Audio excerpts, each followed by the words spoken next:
And you know what I just realized?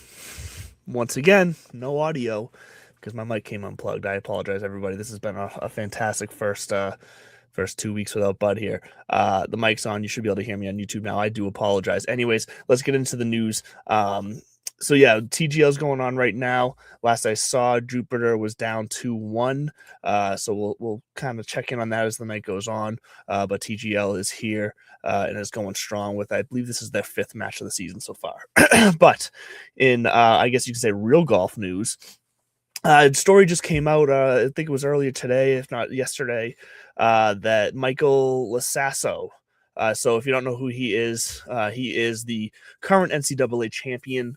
And because of that, he gets an exemption into the Masters, just like every previous NCAA champion got in those years that they were holding the title.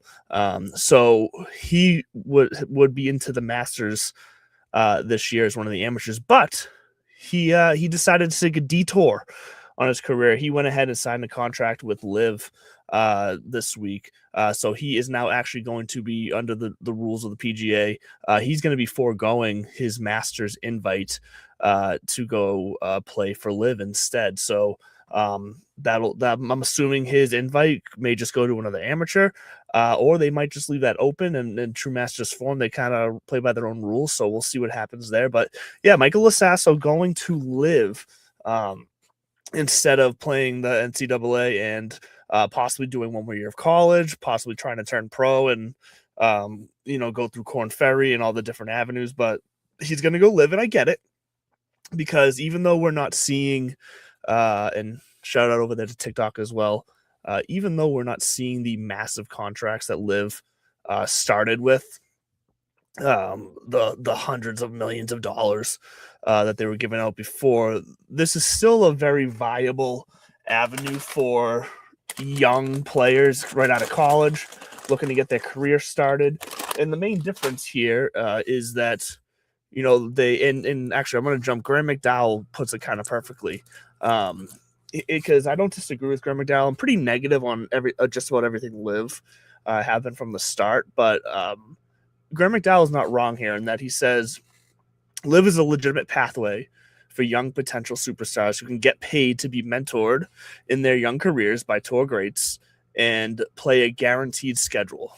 The road to the PGA Tour is increasingly perilous and littered with great talent that never made it. Graham McDowell said this on Twitter, and he's not wrong.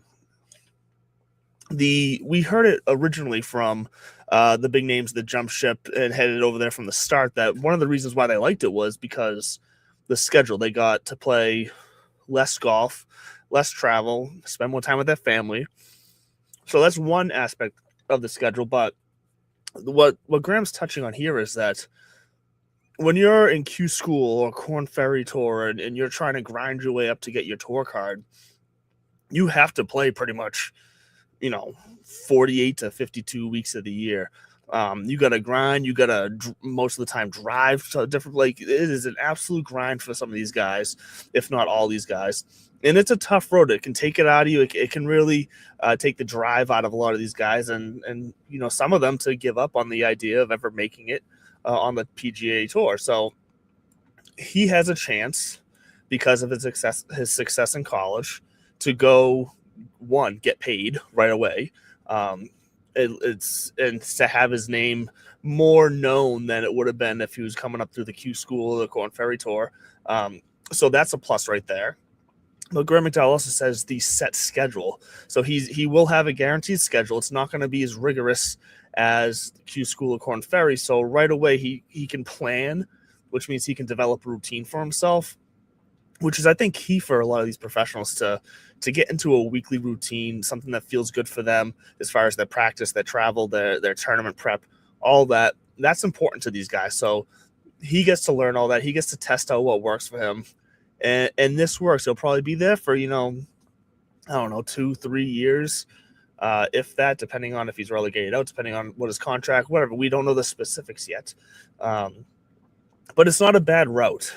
Now, we'll see what it turns into. My fear is that, and I'm not saying I don't know anything about Michael Lasasso as far as his personality, his drive, anything like that. But what I'll be curious to see with him and with other guys who go this route is who has the mental fortitude to get that bag of money early on in your career, feel like you've made it, feel like you've accomplished it, what you've wanted, and being a professional golfer. Who will have that drive to then, if the ultimate plan is for them, to then at some point flip back and try to achieve the kind of the legacy parts of their career that you can get on the PGA Tour, such as the major championships, such as the players, or really anything involving the PGA Tour. I fear that for some, not all, but for some, getting that money, getting that early kind of settle into your career might take a little bit of that drive away, because I feel like some of the greatest stories and kind of guys that we rally around when it comes to major championships and making a legacy for themselves on the PGA Tour is because we've had them coming from the very beginning at the bottom levels, grinding it out. We know what they've put into it, and it's fun for us as fans. It's relatable for us as fans to know that they went that route, worked their ass off, and got there. So I'll be curious to see what the different roads become. Daniel, yes, what up? It's Tuesday. Thank you for joining in, jumping in the chat as always. So Michael Lasasso is going to live. He will not be playing in his first Masters this year. And we'll kind of see how that shakes out. Now, I mentioned Graham McDowell and how I somewhat agreed with him. Someone else who somewhat agrees with him is Michael Kim. Michael Kim commented on Facebook or Twitter, whichever one it was, saying that, and this is Michael Kim, quote, "I don't disagree, but the PGA Tour is one of the purest meritocracies in sports." Yes, meritocracies. I'm surprised I got that out correct the first time. And if you're good enough, you'll end up playing on tour. If you've never made it, you just weren't good enough. And I think this is kind of speaking to, in a way, what I was getting at there, that you either want it or you don't, or maybe a better way to say, you either want it or you just want a comfortable career. And obviously it is the notoriety, the legacy, the accolades, all that. You can get that on the PGA Tour.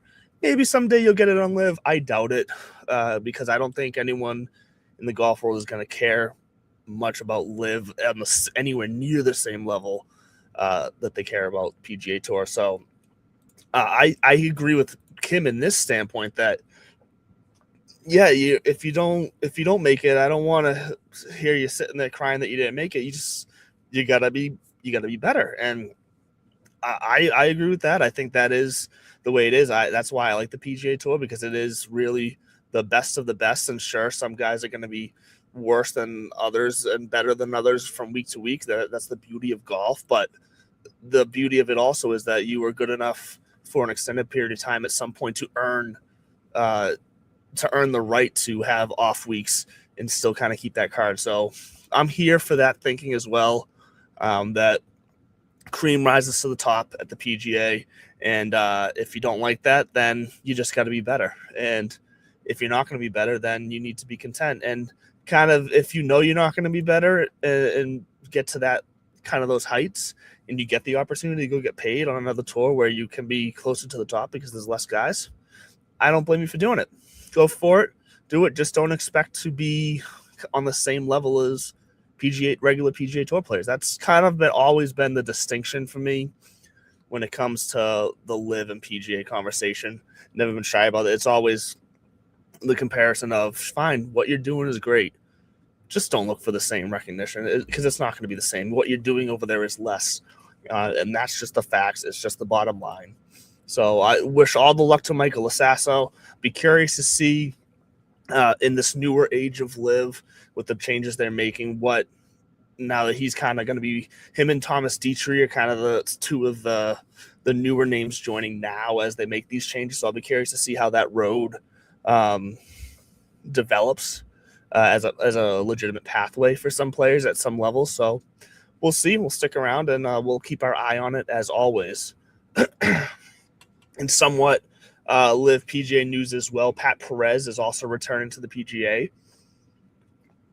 This news came out a couple days, maybe even a full week after we got the Brooks Koepka news. So obviously Pat Perez not the same level as Brooks Koepka, not the name, but Pat Perez has been around for a while. We know his name. We know his charisma, his personality, his character per se. So Pat Perez coming back to the PGA is definitely not a bad thing for the PGA. Now, we don't know when he's going to be able to start playing yet. I doubt it's on a similar return plan that Brooks has, or that's been offered to, really. Like I said, Rahm, DeChambeau, and Cam Smith before.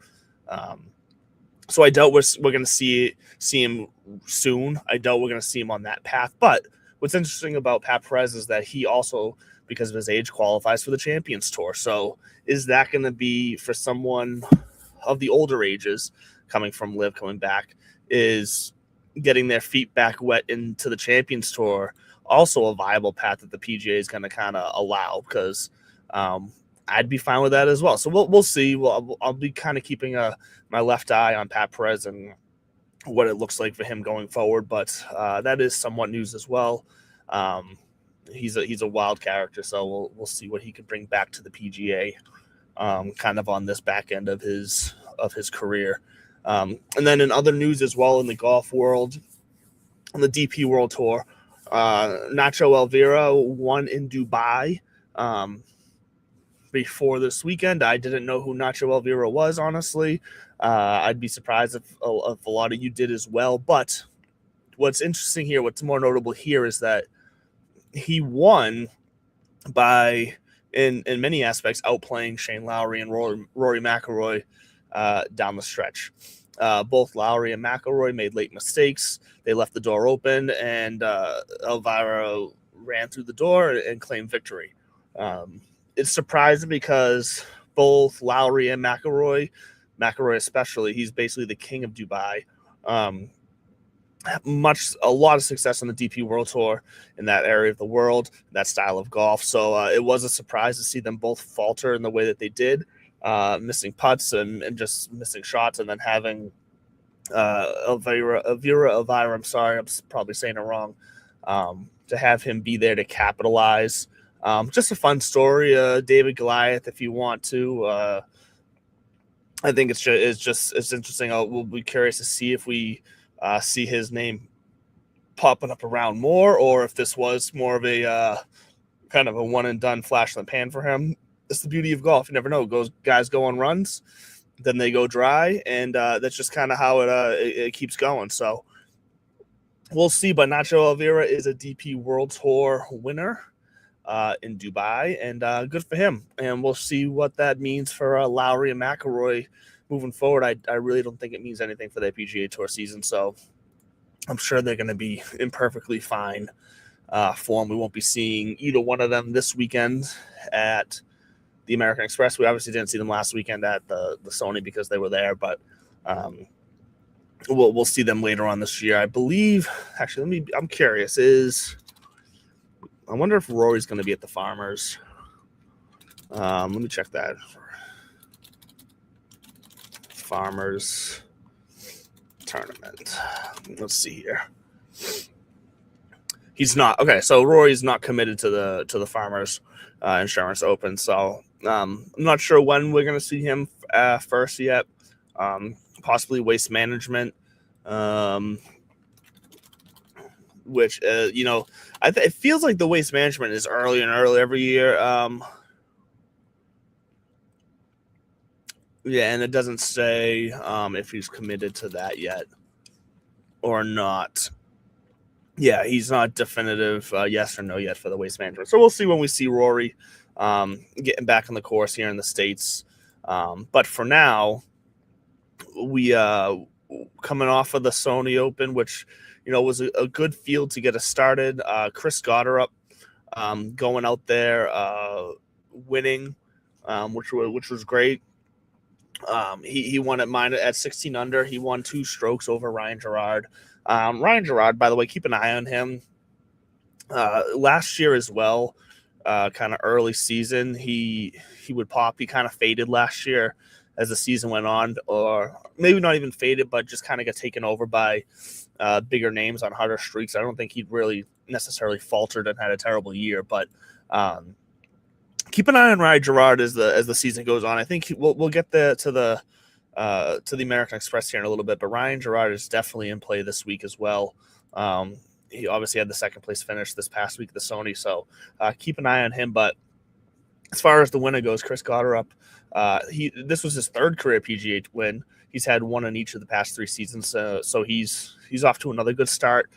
He had a fantastic fall as well, so this is really no surprise that Gotterup was able to get this win.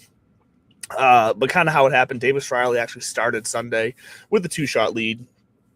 He collapsed with some terrible putting to start the back 9 off. I believe he had 2 3-putts in a row for bogey. And then he mixed in a double bogey in there as well. So he just absolutely collapsed around that putter, which if you remember from last week, the key stats that we were talking about was definitely putting in long putts and keeping the ball in the fairway. And those were the kind of the 2 things that Gotterup absolutely crushed on Sunday. He shot a final round of 6 under. He made some clutch long putts. He kept the ball in the fairway for the most part all around. So yeah, he nailed the key stats, and it proved worthy as he gets the victory. And it's a good victory to start the year off for him. So love to see it. Love to see a guy like that taking care of business early in the year, so he can really focus on moving forward, because he's pretty much already got next year now locked up as he continues to get these early season victories each year. Another notable name as well coming out of the Sony Open was Vijay Singh. Yes, Vijay Singh, 62 years old. He actually made the cut. Not only made the cut, but finished T40th. He beat out, I believe, Colin Morikawa, Keegan Bradley, just to name a couple names. But just one of those kind of fun stories to see that, Vijay Singh is still out there slinging it around. He's playing consistent golf. Really proves that if you're a next tier level professional golfer like Vijay Singh was, he's a major winner. You'll kind of always have it. If you have a weekend where your body's feeling good, you're going to be able to put it together and still compete with the best of them out there. So yeah, Vijay Singh making the cut at the age 62, finishing T40. It's just a fun, a fun story for the weekend, and a good way to start off the golf season.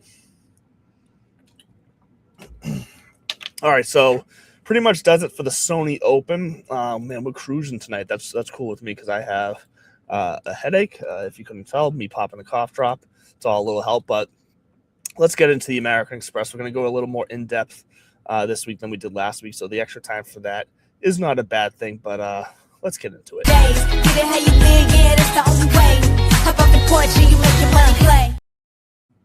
That's right. Let the money play. And actually, I forgot to actually bring up last week's my plays from last week. I forgot to actually bring it up in front of me, so let me do that really fast. Because we had an all right week. We had some lineups do really good. I made 20 lineups. A couple lineups did not do good at all, but that's to be expected. But let me take a look here real fast at which one our top lineup was. So right here. So our top lineup last week that I put together included all 6 of these guys made the cut, which is key in DFS golf these years. So Russell Henley, he was in the list. He was in the rankings last week. If it wasn't for that round 2 73 where he shot 3 over, this could have been a lot different. But he finished T19th, so that was good, racking up 84 DraftKings points. Siwoo Kim with a T11. Aaron Rai, another guy kind of in the core list there. He finished T50. He never really did anything too bad. All rounds were either under par or even, but he just never had that kind of top level round to put him in the mix. So Aaron Rai still a solid made cut T50. I'll take that in most weeks. Stevens went to T31. That's Sam Stevens. He was not on the list, but he was a guy that was able to fit in based off of the salary. So T31, 6 under was good there. Hodges comes in T6. Now that was a big play. Now, he wasn't on my list, but once again, he was kind of on the outside of that list. One of those guys with Sam Stevens that just wasn't in the top 10, but he was definitely on the radar. He comes in T6 at 11 under. That was great. And then Bud Cauley, who was on the list, same thing. If it wasn't for that first round where he shot 1 over 71, he finished T24 still, and only 2% owned. That's a near miss right there. If we have another, so he went round 2, 3 under, round 3, 3 under, and round 4, 2 under. If he even just went 1 under in round 1 instead of 1 over right there, Bud Cauley at that ownership is all of a sudden making some waves for this lineup. So we definitely had some near misses. We definitely had some big misses, but that kind of sums up the DFS for last week. But that was last week. Let's move on. Let's get into the American Express. There's some goofy, kind of fun, different things with the American Express if you don't already know. It is a Pro-Am format. So all the players will be paired up with different amateurs each day. And I say each day because there is going to be 3 days of golf where everyone's playing here. So this is a 54-hole cut tournament. So just keep that in mind. Still only the top 65 will play on Sunday. But for those first 3 days, they'll be playing on 3 different courses, playing with different amateurs every day. So the first course we'll be seeing is La Quinta Country Club. So notoriously an easier run for these PGA pros. Also, the other thing to note with the Pro-Am style for all these courses is that the setup will be somewhat easier as far as pin placement and tee box selection, all that. And so this historically turns into a birdie fest for these pros. And so you got to kind of keep pace with the birdies and with the scoring. So we'll get into how we do that later. But yeah, so the first course is La Quinta Country Club. Second one is the Nicholas Tournament course. Both of those are kind of seen as the easier runs when it comes to these first 3 days, where all the scoring is going to basically happen on those. The final course is the PGA West Stadium course, which is the harder of the 3 courses. Definitely lower scoring, and that is the course that comes Sunday after the 54-hole cut. That final round will be played at the stadium course, and it will be set up more like at least the pin placement will be set up more like a PGA event. So I expect Sunday rounds to be less eventful as far as really low scores compared to the first 3 days. Yes, that 54-hole cut is definitely something you need to keep an eye on when it comes to picking your players. And if I remember correctly, in the past, getting guys who start on Thursday at La Quinta works out in your benefit. We don't have to worry much about wind excuse me. We don't have to worry about wind too much this weekend. This is sometimes I forget who it was that referred to it, but it's like dome golf, they said. So the wind is not really going to play a factor. It's desert golf, so we don't really much have to worry about rain or anything else. So this should be pretty much, throwing darts out here for these guys, hitting it where they want to. So with all that said, let's get into some of the key stats that are going to make those factors work in our favor when picking guys and predicting winners for your bets or whatever form of betting or fantasy golf you choose to play. So I mentioned throwing darts. Let's start there. Stroke gained approach is going to be on my list all year round for every course. It's just so important. You got to be able to, whether you're in the fairway or in the rough, you got to be able to put yourself in position to, if not get birdie or better, to at least save par. So bogeys and double bogeys are not typically, or at least in a large amount, not typically what's going to work to get you a tournament win. After strokes gained approach, strokes gained putting is big here. This has been said in the past to have turned into a putt off. So we should be seeing that once again with those easier kind of pin setups for the Pro-Am part the first 3 days. That putting should be very gettable for these pros. And on top of that, now, like I said, because it's going to be a birdie fest, we need to, even if you're not going to win, if you want to make the cut, you still need to score. So we need birdies a better gain in there as well. That's another key stat. And then kind of to mitigate and sum up, because we're playing 3 different courses, obviously each course is going to be slightly different, where I could probably have more than just 5 key stats, but to try to pick one that's going to, help us figure out who's just playing well in all conditions, we're just going to go to strokes gained total. I don't typically like to use that most weeks because it's so broad, but once again, we're playing 3 courses here, so we're going to use that to try to rein us in and mitigate some of the differing factors. And then strokes gained off the tee as well. We got to put ourselves in position. Once again, if we're going to be able to hit good approach shots and be able to score birdies, you got to be in good position all the way through the hole. So strokes gained off the tee is the 5th stat. So to go through those again: strokes gained approach, strokes gained putting, birdies are better gained, strokes gained total, and strokes gained off the tee. Those are our 5 key stats going into the American Express. And once you do all those, once again, I use Fantasy National for all of my stat research. As I said last week, I don't obviously just look at the numbers. I look at recent results. I look at tournament history. I look at who's playing well now, or who has historically played well at this time of the year, even if it's not this tournament. There's just a lot of factors that go outside the numbers that you got to factor in as well. But the numbers are kind of a good starting point to narrow in your focus a little bit. So for that aspect, for all the numbers, I go to fantasynational.com.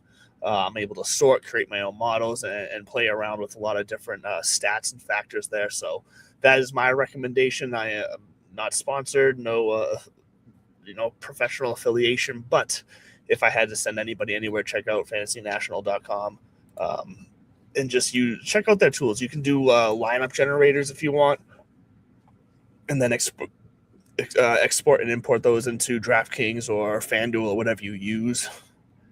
I choose to build manually, so I'll sometimes kind of take a look at that just to see. For me, I'll sometimes look at that to see kind of what the average leftover is, because where I get myself into trouble is seeing like, oh, I have this much money left over. I can probably do something where I can get someone more expensive, and I overthink it. I get too cute with it, and I end up screwing myself over and ruining what could have been a top tier lineup. It might still be a good lineup, but it could have been even better. So I'll sometimes use that lineup generator just to see kind of what the average leftover money is, to kind of keep that in my head and remind myself, like, okay, it's okay if I have money left over, especially in golf compared to like football. Like, there's just so many guys, and so many guys can be on or off each week that to not get hung up on making sure you use every single penny of your salary is definitely something to keep an eye on. And if you play an underdog, I mean, you don't even have to worry about salary. It's just snake draft style. So rankings can come in handy for that, which is why I'm going to give you kind of a top 10 rankings. And then I'll also give you a top 10 DFS rankings, which includes factoring in things like ownership and price, and me doing the math for you, balancing those out. But let's first start off with just the straight up rankings. So I put the models together, put all the stats in, all the numbers, and what I got was kind of not surprising. So, but for DFS purposes, this isn't necessarily what you want to use, and I'll explain that more. But obviously, at the top of the list, we haven't even said his name yet tonight. The top of the list, number 1 ranked guy in my model was Scottie Scheffler. This is Scottie Scheffler's season debut. He is undoubtedly the best golfer in the field. Pretty much any tournament he's in, he's going to have that title. He's earned it, and it makes sense now. So if you wanted to bet him for top 5s, top 10s, wins like that, safe bet. As always, he's number 1 in the rank. Why he's not going to be number 1 in my DFS breakdown ranks is because he's $14,200 of DK salary, and he's going to be super high owned, which, let me check his ownership. Actually, his ownership was, I want to say it was like 14% still, but I'm going to double check that, see if it's changed throughout the day. Oops.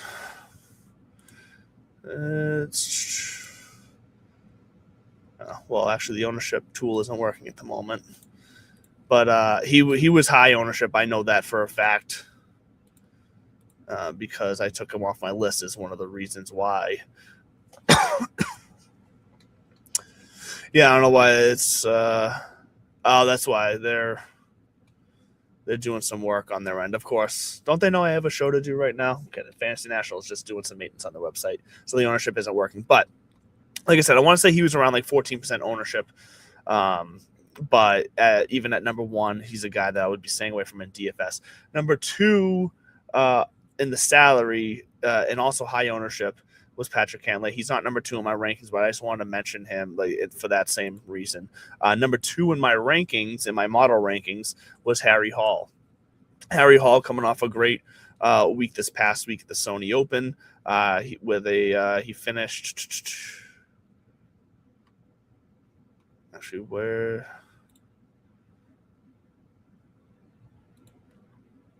I thought he just played at the Sony Open. I'm wrong there. I'm thinking of somebody else. But still, Harry Hall coming off. He's got good tournament history here. He's 63rd in approach. He's the number one putter in the field, according to the stats. Second in birdies or better. 11th in strokes gained total. So Harry Hall comes in number two in the model. Ben Griffin comes in number three. Last year's darling.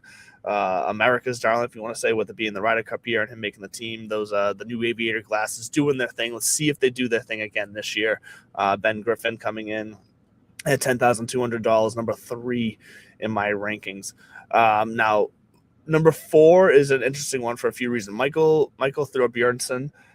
He is a guy who had a great fall, and once again, I mentioned this either last week or the week before, but he was also a fill-in on the TGL for the Boston Common Frogs the other week, and simulated golf, most of the things there is not going to translate into on-the-course PGA events. I get that. I'm not saying it does. But one thing I noticed in watching that is, once again, you got to use your eyes. You got the eye test.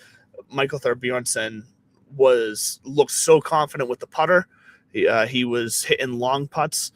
He didn't seem fazed by a brand new atmosphere, by all these things he's not used to. He just looked comfortable. He looked like he was having fun, and he was nailing putts and carrying that team on his back. So Michael Thorbjornsen is number four in my ranks this week. He's number two. He's ranked second in the field in approach, only behind Scotty Scheffler, fourth in birdies or better. So at 8,600 to be fourth on my ranking, that's a guy that you're definitely going to want to keep your eye on. And then number five was Matt Fitzpatrick. Number six is Ricky Fowler. 7 is Sepp Straka.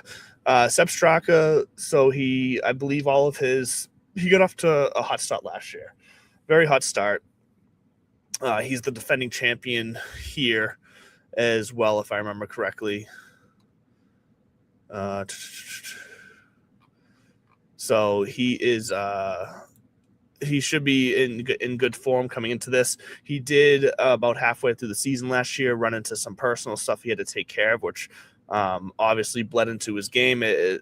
His game kind of faltered a little bit. Once again, understandable. We're all human. Personal stuff. Seems he's got that stuff straightened out. He usually does pretty good out here in desert golf in the past, and Sepp Straka should be back in form coming into this season. So he ranks out number 7th in my model, followed by Sam Burns at number 8, Ludwig Oberg at number 9, and then Robert McIntyre at number 10. So there's some big known names in that top 10 that the model kicked out. Also notable, once again, when comparing to what you're going to see in my DFS rankings, very high price guys. The cheapest guy in this list was Ricky Fowler at 8,400. But obviously you can't build a lineup with 6 guys in it all from this top 10 list. The math doesn't work. The math doesn't math that way. You got to look outside. So I've done that for you. Some guys that I took out of this list when it came to putting together my DFS core and my DFS player pool was factors like the salary compared to the ownership percentage or the expected score based off the salary and getting your value. So I did all that work for you. Some notable guys coming out of the top off the list completely that were in the top 10 is Scotty Scheffler. Like I said, for the price and for the ownership, it just doesn't make sense from a DFS standpoint. I also took Ben Griffin out. Same thing. He was like an 18% ownership. Well, I should say projected ownership for GPP to contests. And Ben Griffin at $10,200 at 18% in a tournament that historically produces winners from the middle of the field, not necessarily the top end of the field. Ben Griffin at that price and that ownership just doesn't make much sense. Sepp Straka, I also pulled out of there. His ownership was quite high. I want to say he was around 14, 15. Sam Burns, same things for 9,800, being around 13, 14, 15%. No good for me. And those are the guys that I listed in my top 10 that are not in my DFS player pool. So player pool for DFS, you might be wondering, what's that mean, Andrew? Well, it means this is literally the group of players that I'm going to be building all my lineups out of. So this week it is, let's see here. We got, I don't want to, we got 22 players in the player pool, that from various price ranges, all under, they should all be under like 13, 14% owned. Depending on the tournament, I'll sometimes go higher than that, the format, but this week specifically, going above that for an ownership when playing GPP just didn't make sense to me. So yeah, 22 players that I'm going to build all 20 of my lineups using just these guys in different pairings. So we'll figure that out. If the math doesn't allow me, for the salary doesn't allow me to get to 20, I'll probably expand this player pool a little bit. But these are the guys that I'm confident going into this week that I'd like at least a little bit of a part of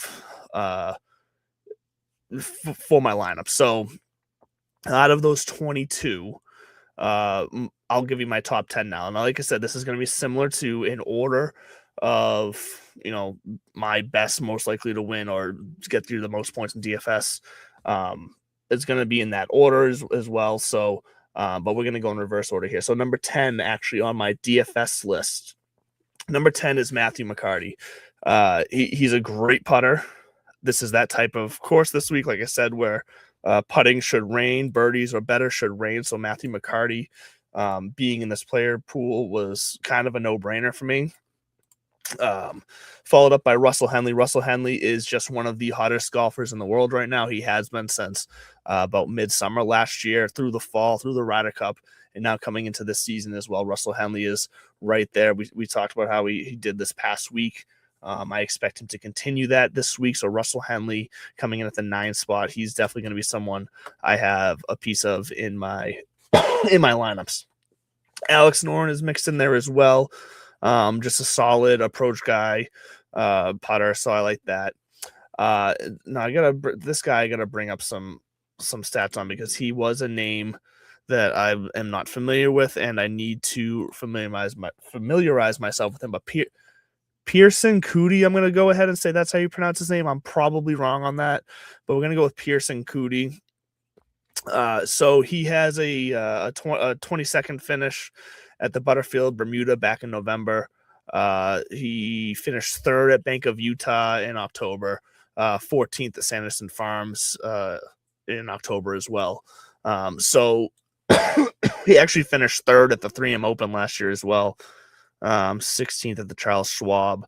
So he's not gonna do anything outrageous here for you, but he's a guy that in a field like this, he's playing well at the moment. He's kind of on the rise as far as the strokes gained go, and all the stats go. Let me see exactly what his stats were for us. His notable ones: he's 32nd in birdies or better in the field, 32nd for strokes gained total in the field, and then he's 3rd off the tee in the field. So those are some good numbers. And at only $7,800, he's one of those guys that I think can definitely kind of surprise people this week. His ownership's going to be low just because he doesn't really have much name recognition. So Pearson Coody, once again, I might be saying that name wrong. It's spelled kind of funky, but Pearson Coody is number 7 on my list. Number 6 is Robert McIntyre. He's just a stud golfer who is going to show up in spots like this. He's going to play solid golf and solid, steady, explosive golf is what we're looking for this week. And with that said, number 5, Ludwig Oberg as well. He's proven that time and time again. He'll be that. So I think he's going to be in the mix as well. His ownership and his price was not too bad. That 9K range is going to be pretty important this week. I believe both of those guys are sitting right in there. Ludwig's 10,300. That's right. Ludwig was the only guy in the 10,000 salary range that I was willing to kind of put into my mix here. So Ludwig, his ownership was low enough. I think it was only like 11 or 12. So that to me was enough of an edge. And then Robert McIntyre is that $9,400 price. So that $9,000 range is going to be important this week. Because I think if you're going to avoid the high ownership and the high prices, you're going to have to kind of have the heart and soul of your lineup in that range. Ricky Fowler coming in at number 4, hoping we can continue the magic that he had going for him last year. It's just not a bad thing for golf if Ricky Fowler is on the leaderboard. And then number 3, Matthew Fitzpatrick. Fitzpatrick is, once again, similar to Henley. Over the last 6 months or so, one of the hottest golfers statistically, and by the eye test too. Just looks like he's playing well. He looks comfortable out there. He's just on a heater right now, so we're gonna ride that as long as we can. So Matt Fitzpatrick is number 3 on this list, and then Michael Thornbjornsson, like I said before, with how he's playing, with how he looks, and for his price and his ownership, for all those reasons, he is gonna be a borderline steal this week at only 8,600. And then my number 1 ranked guy for DFS purposes, I mentioned that 9K range before, but Harry Hall at 9,300, who ranks 2nd on my overall list. He's going to be ranked 1st on my DFS list because his ownership was favorable. $9,300 is a great place to start, and he's just in good form, and it can't be ignored. So Harry Hall is going to lead us to victory this week from a DFS standpoint. And you know what? He could very easily be in the mix at the top of the leaderboard come Sunday as well. So I like the Harry Hall aspect there. And you know what? Screw it. Breaking news here. Mike McDaniels, former Dolphins head coach, looks like he's going to go to the Chargers as their offensive coordinator. So I think that's a good landing spot for him, honestly, for him to revitalize what his career coming off of being fired as a head coach. But back to golf.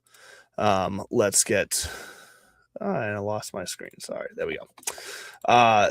With all that said, you have my top 10 overall rankings. You now have my top 10 DFS rankings. But still, when it comes to building these lineups, one of the keys that you need to have is kind of a core group of guys that you want to have at least 2 or 3 of in all of your builds. So like I said, I'm going to be building 20 lineups this weekend. Out of these core guys, I plan on having, at least 2, if not more, at least 2 in every single one of my lines. So with that said, let me pull up, if you're watching on YouTube, sorry, I don't have it on TikTok. I can't share my screen there, but if you're watching on YouTube, I got the graphic up. You'll be able to see this graphic on TikTok, Instagram, YouTube Shorts, socials, all that tomorrow. I'll make sure to put it out. But my core group of players this week for the American Express, obviously, guys I've mentioned before. There's one guy in here I haven't mentioned yet in my list because he's been just outside the top 10. He's been like 11 or 12 for both lists, but he's going to be a guy, and I'll start with him here.